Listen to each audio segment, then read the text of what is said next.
סיפורי הגבורה והשכול לא תמיד נגישים לדור הצעיר. יצחק נודלמן בחר לנסות ולהנחיל את סיפורי הלוחמים גם לבני העשרה. הוא מגיע מדי שנה לתיכון קלמן שברמת השרון ומעשיר את התלמידים בסיפורי ההיסטוריה. הכתבה של אלישע בן קימון.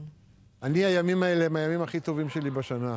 יצחק נודלמן הוא לא אב שכול או לוחם עם עיטור גבורה, הוא פשוט אזרח מן השורה שהחליט לקום ולעשות מעשה. בוקר טוב. כבר 20 שנה שהוא מעביר שיעורים על מלחמות ישראל לתלמידי תיכון קלמן שברמת השרון. מערכת החינוך לא מלמדת מספיק על מדינת ישראל, על תולדות מדינת ישראל, על גיבורי מדינת ישראל ועל השואה, והחלטתי כמשהו שאפשר לקרוא לו אולי ציונות לשמה, פשוט לבוא ולספר את המעט שאני יכול. בהרצאותיו מביא נודלמן סיפורים קטנים שלעיתים נעלמים משיעורי ההיסטוריה הרגילים. השנה למשל, השיעורים הם בסימן 40 שנה למלחמת יום הכיפורים.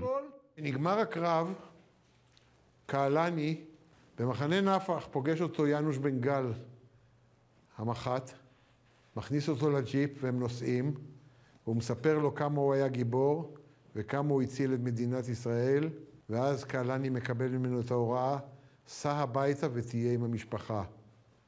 שואל אותו מה קרה, הוא אומר, אחיך נהרג לפני שבוע, ולא רציתי להודיע לך את זה, כי אתה היית נחוץ לי בשדה הקרב.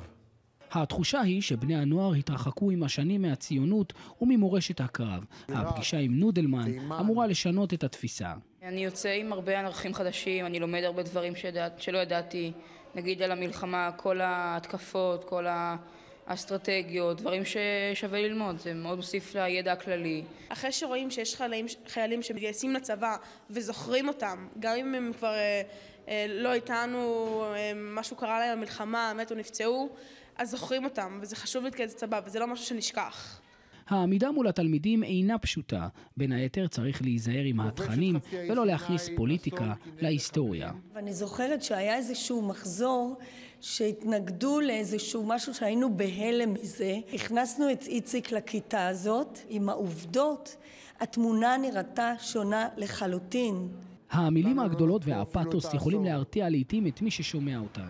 אולי דווקא דרכו הפשוטה של נודלמן תצליח להעביר את המסר לדור הבא.